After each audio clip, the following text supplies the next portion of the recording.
Show presents Songs of the Same Name. Songs of the Same Name. Today we're taking a look at songs of the same name by different artists. What are they all about? Which version Is superior? Songs of the Same Name. Songs of the Same Name.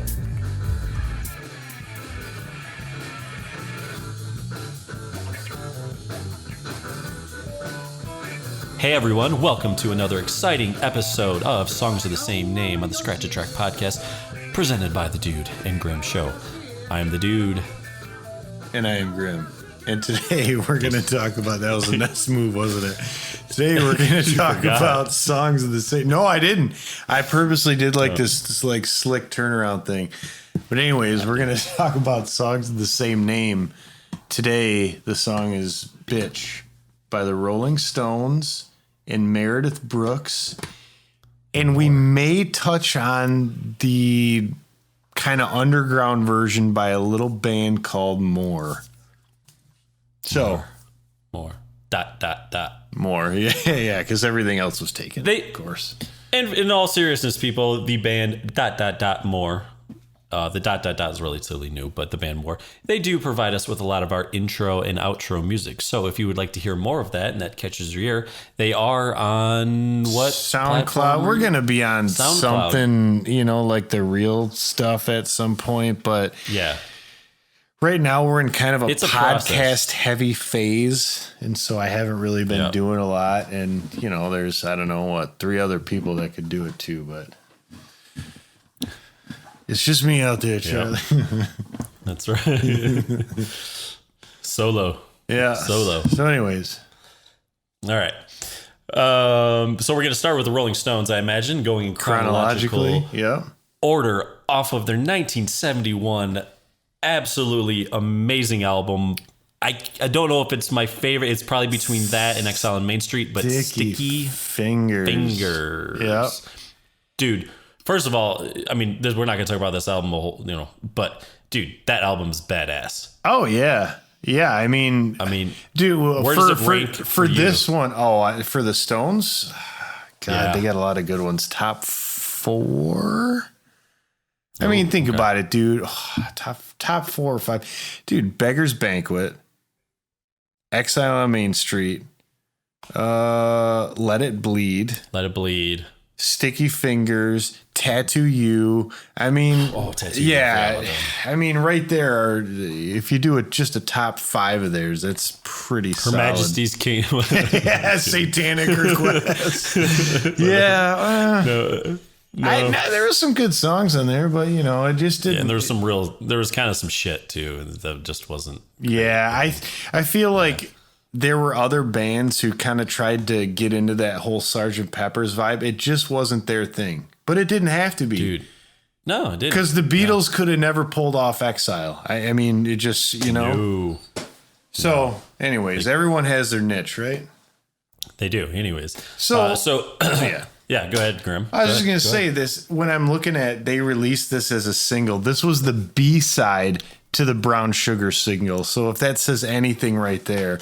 And I think probably because Brown Sugar is just more popular and I've heard it a lot more times, I would choose to listen to this over Brown Sugar, Bitch. Because it's one of my favorite songs theirs by and far. certainly off this album.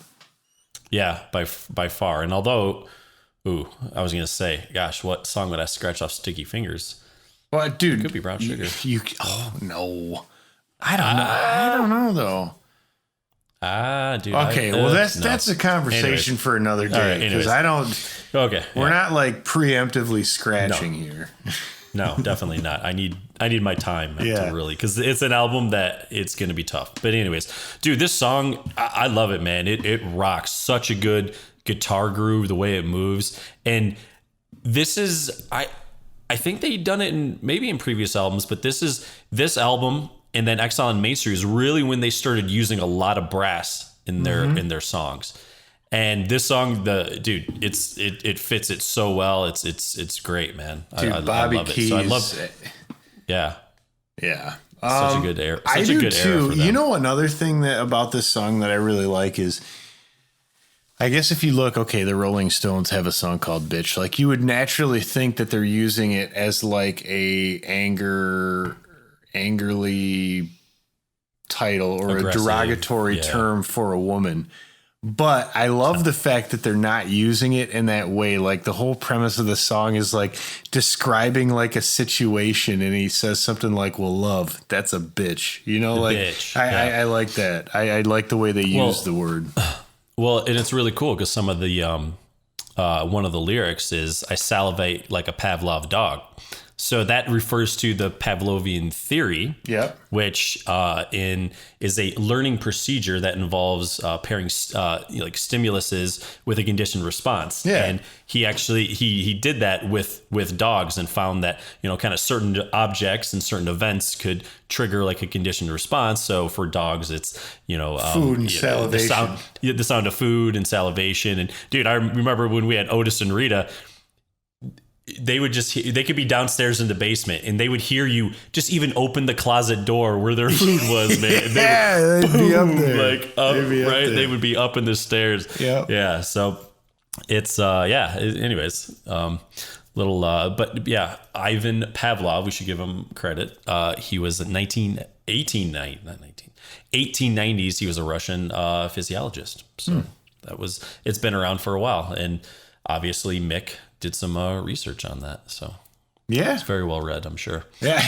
Yeah. Yeah. Love, it's a bitch. So, Oh, do we want before to we move? before we diverge, there is a Rolling Stones YouTube page, which no that's right. shit, right? And the videos. If we have a YouTube page, I can guarantee you the Rolling Yeah. Stones have one. So it says like the video says the Rolling Stones officially authorized, and it's the Rolling Stones. It just says "Bitch" live Texas 1972. It is an awesome video and version of the song. Really, Sweet, dude. I want to check it out. yeah, it's really good. And I think, if I'm not mistaken, I thought Keith was playing his awesome clear plexiglass guitar, but I think he's just got the regular old butterscotch blonde Telecaster. But apparently, as the story goes, he was late to a recording session for this song. And Mick and I forget the other member of the band, they were working on this song and they were playing it, and it just wasn't clicking. It was Mick Taylor. Mick at Taylor, this maybe. point. Yeah. Okay. Yeah, and it just wasn't clicking. And then Keith gets there, and of course he's late and probably fucked up on something, you know, and he sits down. He had that clear plastic guitar, and he just kind of like upped the tempo and gave it a little grit. And all of a sudden they were like, yeah, that's it. Yeah. It was pretty cool. Yeah, that's it. Yep. So I think we should move on to the Meredith Brooks version, which is very different. Very, very different. It was her lead single from her album Blurring the Edges in May of 1997.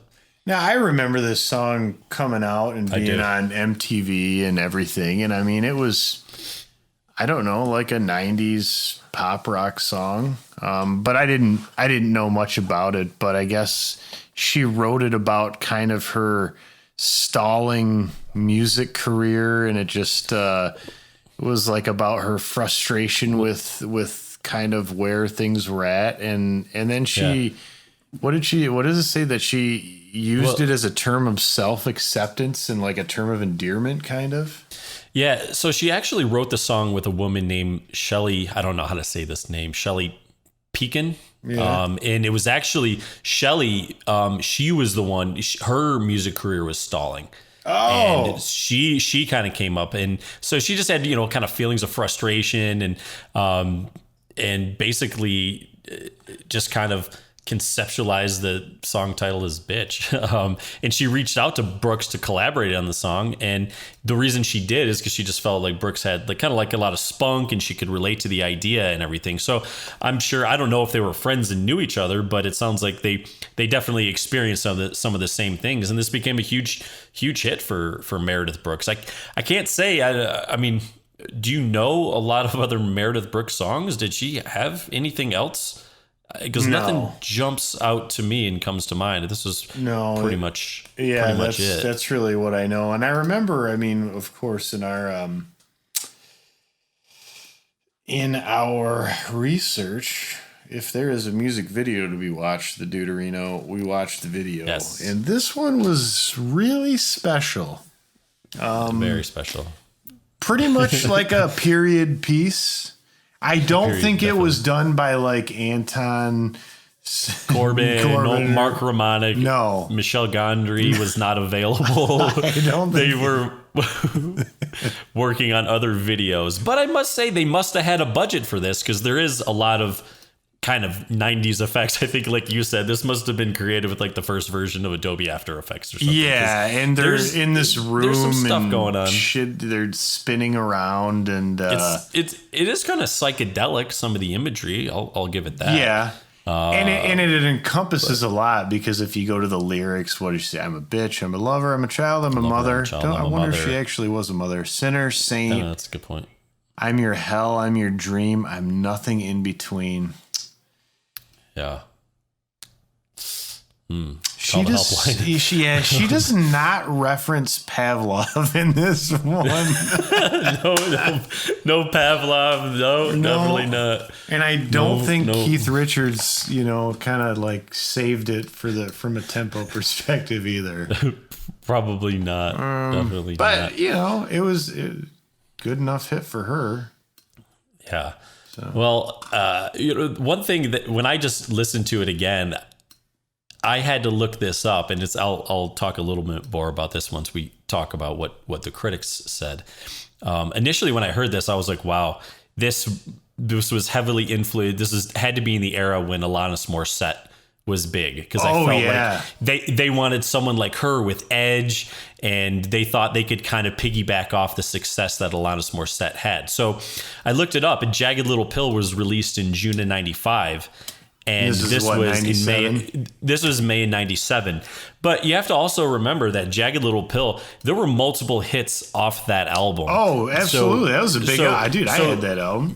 Yeah. So there were so many singles that the life of that album was still pretty prevalent when this song kind of was coming out. And so I felt that I wouldn't say it was a ripoff necessarily, but some of the critics actually felt that same way, and they actually said that she seemed to kind of be a clone of Alanis Morissette. And watching the video and what the song is about, like I can see why people would say that. I definitely can. She's definitely a good looking clone of her, but yeah, no complaints. But even Capitol Records, so they were hesitant to release the song just because the title was "Bitch," and they thought, not only the title, but the words are repeated a lot, that it would turn some listeners off, but also that stations wouldn't play it. Yeah. If there's some sort of explicit content, I guess that they wouldn't play it. And oh, sorry. And it's not one of those songs where you can kind of like swap out the word. You know what I mean? True. With like another word, that's not gonna work in this case. Well, she won a couple of awards for it, and I mean, this was. Now granted, I didn't follow her, but there's plenty of people that have a hit and still have like a fruitful music career, but you don't necessarily hear about them as much, which we'll get into with the next band who had a song called Bitch. Yes. But she has albums basically spanning from 86 to 2007. Wow, that's a healthy, not a ton, but career. She's continued to make music, so good for her. Yeah, definitely good for her. Yeah, this song went up. I imagine it's got to be definitely her biggest hit. It went up to number 2, and it was there for 4 weeks. That's solid, dude. Yeah, that's solid. So must be nice. Must be nice. Yes, must be nice. So Graham, where do you want to go? Well, the only thing I can say is no one's heard of the third version of Bitch, penned by none other than Jason Yasani Gorman Gordimov. One of his best, I thought, especially in Gorman's early period. Yeah. Yeah. Like It was one of really- his first songs. Probably what. I'm sure the first time we hung out, he played it for us. I can almost guarantee. He probably played it twice. He probably played it twice. Bitch and Yeah. fishing and but Fishing. I always liked his chord changes on it. I thought the chord changes were sort of innovative, and for me to play, it was always really fun because I got chances to just kind of really rip apart the guitar back when I would do that on a regular basis still. Yes. And so on SoundCloud though, we have the studio version, which is very lo-fi. Dude, it is so lo-fi, yeah. Very lo-fi. But you just have to put yourself in that dorm room and you can appreciate the idea Dude. behind it. But there's also a good live kind of studio recording of it as well that's up there. Is that correct? Yeah, I think one from the basement, and then there might be one from like a 10 Bells or something. I don't know. Not to be confused with like Radiohead's From the Basement. It was like Yeah, Nigel Godrich was different- not recording this. Yeah, a very different basement. it was experience. Stauffer's folks' basement. Yep. Oh shoot, was that it? No, I think it was our basement because it was the video that I recorded that inspired the big yeah. fight. Yeah. Oh boy. Which we won't get into that. Nope. Hopefully that's all erased. So yeah, I mean, check out "Bitch" by Moore if you get a chance. ... Is it ... MORE? And Yeah, on I had to SoundCloud? put it as Okay. this because there's a million other things with just regular Moore. So You'll never find them. So, anyways, so obviously we know we'd choose that version, but since we can't, hold up. What? One thing What? that should be talked about is so the Rolling Stones, bitch, they talk about having all that brass in there. Well, Yeah. you see, Moore had some budget constraints at the time, and so so we had a patch on Gorman's synth that sounded like muted trumpets, and that was our brass section. And in retrospect, it does sound like shit, but at the time, we thought it was awesome. I bet you were It like, might this as well is have it. been a Casio, dude. Yeah, that's pretty great, dude. That's pretty great. Yeah. Well. Who's on deck? Who's on first? Who's on deck? I don't know. I think I made you go first last time. Oh, shit. Okay. All right. So you go.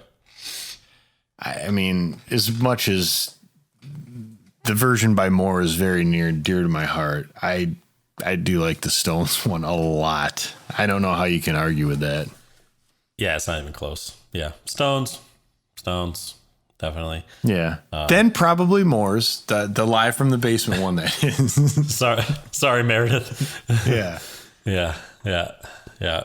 So, yeah, definitely. I'm all about, Stones. They work in the Pavlovian theory. I mean, it's a deep song. It's a very deep song. Yeah. Well, I think that kind of wraps up our episode here, Mr. Grimm. Yeah. Songs of the same name. So, all right, everyone. Songs of the same name. Dude and Grimm Show. Listen Scratch to and them Track all. Podcast. Like, subscribe. We'll see you next week. Here, we got another great album coming Wednesday. Off the top of my head, I don't know what it is, but I can tell you it's gonna be great. The list is long how and could it- distinguished. How could it not? How could it not be? So, all right, everyone. Until next time, we will scratch you later. Songs of the Same Name is produced by the Dude and Grimm. Additional music provided by Moore. That's ... MORE. And the Tims, TIMNZ. Copyright 2020, The Dude and Grimm Show.